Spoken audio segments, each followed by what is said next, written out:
हमने लास्ट में डिस्कस किया था फ्रेंड्स मौर्य एम्पायर का पतन।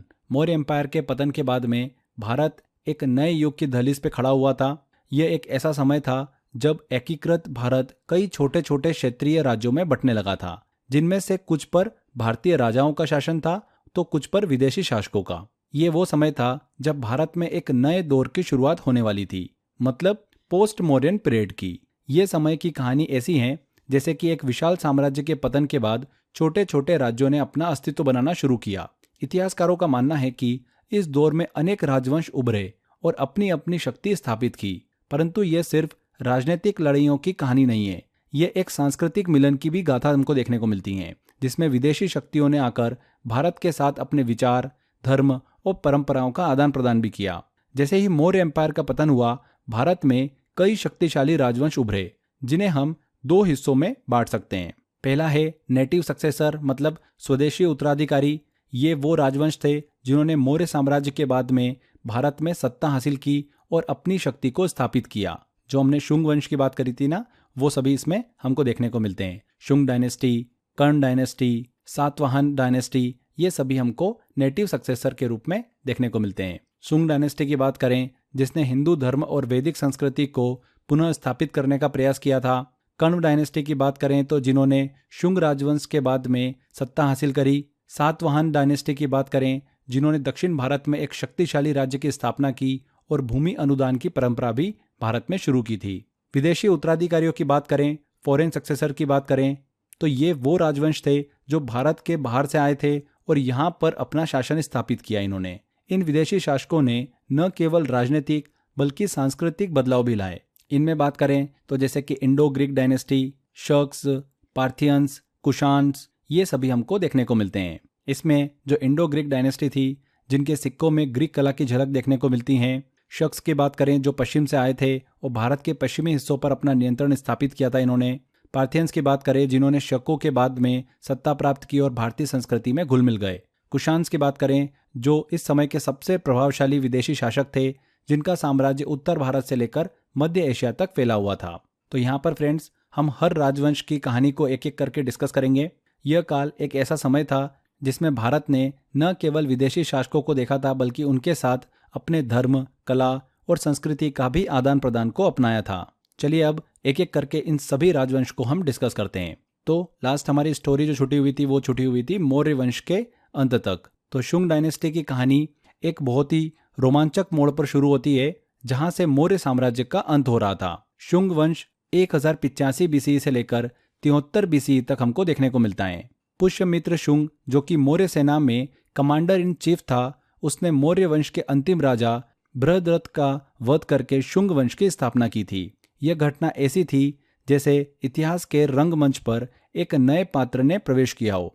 कहा जाता है कि यह सब एक भरी सभा के बीच में हुआ था, जैसे हमने बाहुबली फिल्म में देखा था, जब सत्ता संघर्ष अपने बिल्कुल चरम पर पहुंचता है। पुष्यमित्र शुंग ने अपनी राजधानी विदिशा को बनाया था, जो कि मध्य प्रदेश में थी, और यह माना जाता है कि वह एक कट्टर हिंदू था। इसने भगवत रिलीजन और वैदिक संस्कृति को पुनः स्थापित करने का प्रयास किया था। उसने समाज में वैदिक परंपराओं और धर्म को पुनर्जीवित करने के लिए कई महत्वपूर्ण कदम उठाए। पुष्यमित्र ने अश्वमेध यज्ञ भी कराए, जो किसी भी राजा की सर्वोच्च शक्ति का प्रतीक माना जाता था। हालांकि शुंग वंश को लेकर कुछ विवाद भी हैं। ऐसा माना जाता है कि पुष्यमित्र ने बौद्ध धर्म के अनुयायियों पर अत्याचार किए और कुछ बौद्ध स्तूपों को नष्ट भी किया, लेकिन इतिहासकारों के बीच इस पर मतभेद देखने को मिलता है। कई इतिहासकार इसे एक्सेजरेशन मानते हैं, क्योंकि इस समय के भरूत स्तूप में रेलिंग और गेटवे का निर्माण हुआ था, जो कि उस दौर में बौद्ध कला का उत्कृष्ट उदाहरण है। पुष्यमित्र के बाद में उसके बेटे अग्निमित्र ने गद्दी संभाली थी, जो कि कालिदास द्वारा लिखे गए प्रसिद्ध नाटक मालविकाग्निमित्रम का नायक हैं। अग्निमित्र ने भी शुंग वंश को आगे बढ़ाने में महत्वपूर्ण भूमिका निभाई थी और सांची स्तूप का रिनोवेशन भी करवाया था। इसके अलावा इस समय का इंडो ग्रीक शासक एंटीअल्किडास, जिसने तक्षशिला को अपना केंद्र बनाया था, उसने अपना एम्बेसडर हेलियोडोरस को विदिशा के बेस नगर में भेजा था, जहां पर हेलियोडोरस ने गरुड़ भगवान के सम्मान में एक पिलर का निर्माण भी करवाया, जिसे आज भी हेलियोडोरस पिलर या फिर खम्भ बाबा के नाम से जाना जाता है। आगे चलकर शुंग वंश का अंतिम शासक देवभूति हुआ, जो विलासिता में डूबा हुआ था। इसी का फायदा उठाकर उसके मित्र वासुदेव ने देवभूति की हत्या कर दी और इसी के साथ में कण्व वंश की स्थापना भी की। शुंग वंश का अंत एक ऐसे नाटकीय मोड़ पर हुआ जिसने इतिहास में एक और नए अध्याय की शुरुआत की। तो अब हम डिस्कस करने वाले हैं कण्व वंश को। 73 बीसी से लेकर 28 बीसी तक ये समय काल हमको देखने को मिलता है। कण्व वंश की बात करें तो इसकी कहानी भी सत्ता परिवर्तन का एक प्रतीक है। कण्व वंश की स्थापना वासुदेव कण्व ने की थी, जिन्होंने शुंग वंश के अंतिम शासक देवभूति का वध कर सत्ता पर कब्जा कर लिया। कण्व वंश की बात करें तो ये ब्राह्मण वंश था और उसने पाटलिपुत्र तथा विदिशा को अपनी राजधानी बनाया था। कण्व वंश का शासन 45 वर्षों तक चलता है, जिसमें कई शासक हुए जैसे कि वासुदेव कण्व, भूमिमित्र, नारायण, सुशर्मन। इन सब का शासनकाल हमको देखने को मिलता है। हालांकि कण्व वंश के बारे में इतिहास में बहुत ही कम जानकारी मिलती है, पर यह जरूर कहा जाता है कि कण्व शासक अपने पूर्ववर्ती शुंग वंश के समान ही प्रशासनिक और सांस्कृतिक दृष्टिकोण रखते थे। कण्व वंश का अंत सातवाहन वंश द्वारा हुआ, जिसने उन्हें पराजित कर सत्ता पर कब्जा कर लिया। तो इस तरीके से कण्व वंश की कहानी भी यहाँ पर समाप्त होती है और एक नया वंश सातवाहन वंश की भारत में स्थापना होती है। तो अब आता है सातवाहन वंश, जो कि चलता है 60 बीसी से लेकर 225 सी मतलब एडी तक। सातवाहन वंश की कहानी दक्षिण भारत में सत्ता और संस्कृति के विस्तार की कहानी है। सातवाहन वंश की स्थापना किसने करी थी? सिमुक ने करी थी। ये बहुत ही इंपॉर्टेंट है। इस वंश की राजधानी क्या थी? प्रतिष्ठान या फिर पैठन थी, जो कि महाराष्ट्र में स्थित थी। सातवाहन को अंधा रस के नाम से भी पुकारा जाता था। ये वंश पौराणिक कहानियों में भी उल्लेखित हैं। सातवाहन वंश का 17वां शासक हुआ था हॉल, जिसने गाथा सप्तशती नामक पुस्तक की रचना की थी। लेकिन सातवाहन वंश का सबसे महान शासक गौतमी पुत्र सातकर्णी था, जिसने पश्चिमी क्षत्रियों मतलब वेस्टर्न शक को हराया और अपने राज्य को मालवा और काठियावाड़ी तक फैला लिया। अपने अपने राज्य में शक्ति और अनुशासन स्थापित किया एंड अपने शत्रुओं को पूरी तरीके से समाप्त कर दिया। इस वंश के शासकों ने पहली बार भारतीय सिक्कों पर ग्लास का उपयोग किया था। बहुत ही इंपॉर्टेंट है ये चीज। व्यापारिक दृष्टिकोण से अपनी शक्ति को इन्होंने बढ़ा दिया। सातवाहन वंश के समय में भूमि अनुदान की परंपरा भी शुरू हुई थी, जिसे ब्रह्मादेय कहा जाता था। इस प्रणाली के तहत राजा ब्राह्मणों को लैंड ग्रेंट प्रदान करते थे और इन जमीनों पर कर नहीं लगाया जाता था, कोई भी टैक्स नहीं लगता था। सातवाहन वंश के शासक अपनी माताओं के नाम से जाने जाते थे, जैसे कि गौतमी पुत्र सातकर्णी, वशिष्ठी पुत्र पुलुमावी।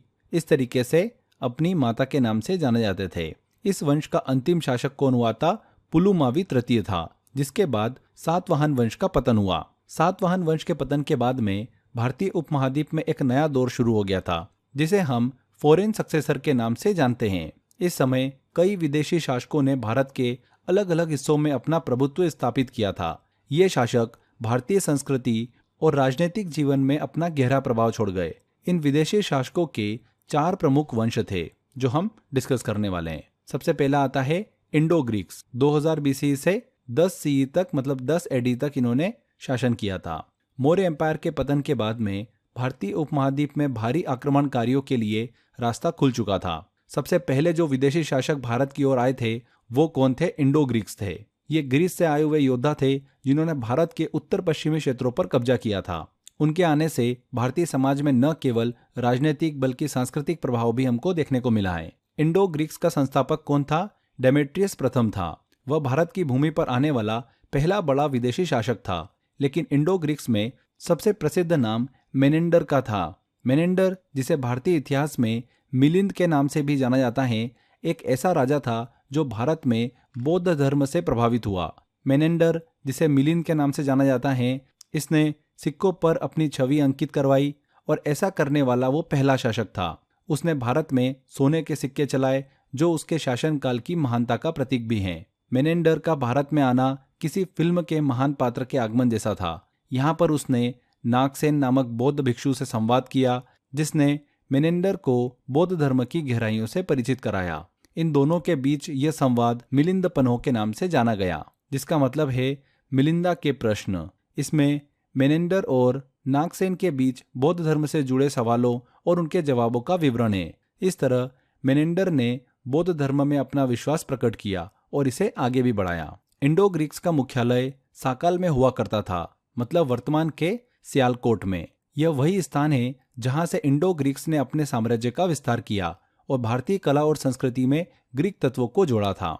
इंडो ग्रीक्स भारत में हेलेनिस्टिक आर्ट को लेकर आए थे, जिसमें मूर्तिकला और चित्रकला में ग्रीक शैली का प्रभाव दिखता है। यही कला आगे चलकर गांधार कला शैली के विकास में सहायक बनी, जो बौद्ध मूर्तिकला की प्रसिद्ध शैली है। इसके बाद में भारत में शकों का प्रभाव हमको देखने को मिला। शक मतलब शकास। 150 बीसी से लेकर 400 सी तक इनका शासनकाल चलता है। इंडो ग्रीक्स के बाद भारत पर आक्रमण करने वाले विदेशी शासक थे शक लोग, मतलब शकास, जिन्हें सिंथियंस के नाम से भी जाना जाता है। ये लोग सेंट्रल एशिया से आए हुए थे। उन्होंने इंडिया में इंडो ग्रीक्स को पराजित कर अपना शासन स्थापित कर लिया।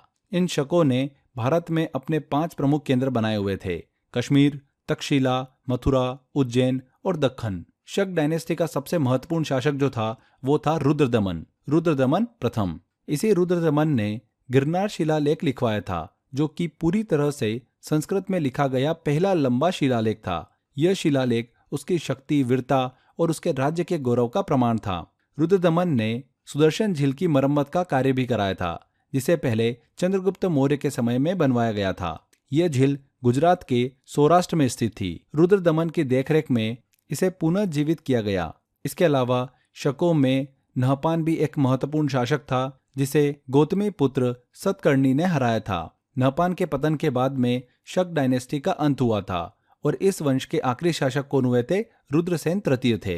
भारत में शकों का प्रभाव इतना गहरा था कि 58 बीसी में उज्जैन के राजा विक्रमादित्य ने उन्हें युद्ध में हराकर विक्रम संवत की स्थापना भी की, जो आज भी भारत में कई हिस्सों में उपयोग होता है। शक का यह काल भारतीय संस्कृति में महत्वपूर्ण स्थान रखता है, जहां पर शक्ति और सहन शक्ति का प्रदर्शन देखने को मिला। इसके बाद में इंडो पार्थियंस हमको देखने को मिलते हैं। 19 एडी से लेकर 226 एडी तक इंडो ग्रीक्स और शक के बाद भारत पर आक्रमण करने वाले शासक थे इंडो पार्थियंस। इनका साम्राज्य मुख्यतः ईरान के क्षेत्र में था। इस वंश के संस्थापक कौन थे? गोंडोफेर्स थे, जिन्होंने पार्थियंस एम्पायर से स्वतंत्रता प्राप्त कर इंडिया में आक्रमण किया। गोंडोफेर्स का मुख्य लक्ष्य क्या था? इंडो ग्रीक्स और शक के क्षेत्रों को जीतना।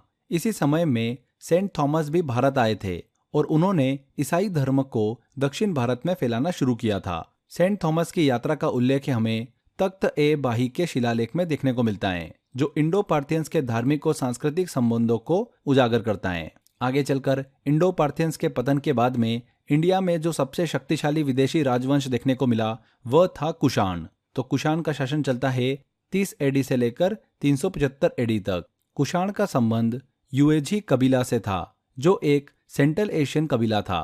कुषाण वंश की बात करें तो इसके संस्थापक कौन थे? कुजुला कड़फिसेस थे। लेकिन इस वंश का सबसे प्रसिद्ध शासक जो रहा वो था कनिष्क।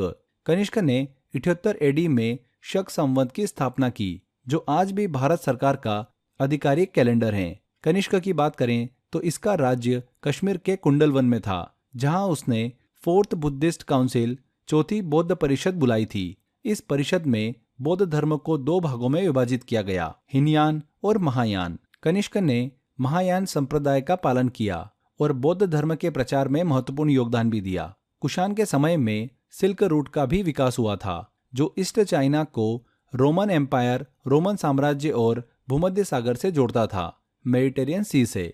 इस रूट से भारत के माध्यम से रेशम और अन्य उत्पादों का व्यापार किया जाता था। कनिष्क के दरबार में कई महान कवि और लेखक थे, जैसे कि अश्वघोष, जिन्होंने बुद्ध चरित नामक पुस्तक लिखी। इसके अलावा इस समय गांधार कला विद्यालय का भी विकास हुआ, जहां पहली बार बुद्ध की मूर्ति बनाई गई थी। कुषाण का यह युग भारत में सांस्कृतिक, धार्मिक और आर्थिक बदलावों का प्रतीक था। इनके पतन के बाद में छोटे छोटे राज्यों का विकास हुआ और उत्तरी भारत में गुप्त का उदय देखने को मिला। तो यहाँ पर एंट्री होती है फिर गुप्त वंश की। तो फ्रेंड्स, पोस्ट मौर्य काल के बाद में इंडियन सोसाइटी में कई महत्वपूर्ण बदलाव देखने को मिले थे। यह एक ऐसा युग था जहाँ पर अलग अलग विदेशी शासकों ने भारत पर आक्रमण किया और अपने साथ कई नई संस्कृतियां और प्रथाएं लेकर आए थे। इस समय में वैष्णववाद, महायान बौद्ध धर्म, शैववाद और कृष्ण भक्ति का प्रभाव भी बढ़ा। इसके साथ ही गिल्ड्स का भी उदय देखने को मिला, जो व्यापारियों के समूह थे। इन गिल्ड्स ने व्यापारिक प्रणाली को संगठित करने में बहुत ही महत्वपूर्ण भूमिका निभाई थी। इस युग में रोमन साम्राज्य से व्यापार भी बढ़ा और इसके माध्यम से भारत में अनेक विदेशी वस्त्र, आभूषण और अन्य वस्तुएं पहुंचने लगी थी। पोस्ट मौर्यन पीरियड में कई सारी बुक्स भी लिखी गई थी, जैसे कि बुद्ध चरित किसके द्वारा लिखी गई थी? अश्वघोष के द्वारा। इसके अलावा सुधरनंद अश्वघोष के द्वारा लिखी गई, न्याय शास्त्र भरत के द्वारा, आम सूत्र वात्स्यायन के द्वारा, चरक संहिता चरक के द्वारा एंड सुश्रुत संहिता सुश्रुत द्वारा। तो ये हमने पोस्ट मौर्यन पीरियड को अच्छे से डिस्कस किया। दोस्तों, मौर्य एम्पायर के पतन के बाद में इंडिया में हमने डिस्कस किया था कि छोटे छोटे किंगडम्स, राज्य उभरने लगे थे जो अपने अपने क्षेत्रों को स्वतंत्र रूप से नियंत्रित कर रहे थे। इस दौर को पोस्ट मौर्यन एम्पायर कहा जाता है। जब इंडिया खंड खंड में बटा हुआ था, इस समय के सबसे शक्तिशाली शासकों में से एक थे कुषाण, जिन्होंने कुछ समय के लिए नॉर्थन इंडिया को एकजुट किया था। लेकिन जैसे ही कुषाण साम्राज्य का पतन हुआ, उत्तर भारत जो था, नॉर्थन इंडिया, वो फिर से बिखरने लग गया था। कुषाण के अधीन कई सामंतों ने खुद को स्वतंत्र घोषित कर दिया। इन्हीं में से एक समूह था गुप्त वंश, जिन्होंने आगे चलकर इंडिया में एक नए साम्राज्य की स्थापना की, जो कि गुप्त वंश कहलाया। शुरुआत में गुप्त एक छोटे से क्षेत्र पर शासन करते थे, लेकिन मगध में अपनी स्थिति मजबूत करते हुए उन्होंने धीरे धीरे अपनी शक्ति और प्रभाव को बढ़ा लिया। कुशल प्रशासन और सैन्य शक्ति के सहारे गुप्त ने नॉर्थन इंडिया को फिर से एकजुट किया। इस प्रकार गुप्त साम्राज्य की भारत में स्थापना हो जाती है, जो उत्तर भारत में स्थिरता लेकर आए। एक नए युग की इन्होंने शुरुआत की, जिसे भारतीय इतिहास का स्वर्णिम युग कहा जाता है। कौन से समय को? गुप्त काल के समय को। गुप्त का यह शासन कला, विज्ञान और संस्कृति के विकास का एक महत्वपूर्ण दौर था। तो अब हम डिस्कस करने वाले हैं गुप्त साम्राज्य को। गुप्त साम्राज्य के प्रारंभ और उदय के बारे में बात करेंगे। तो यहाँ तक आपको क्लियर हो गया पूरा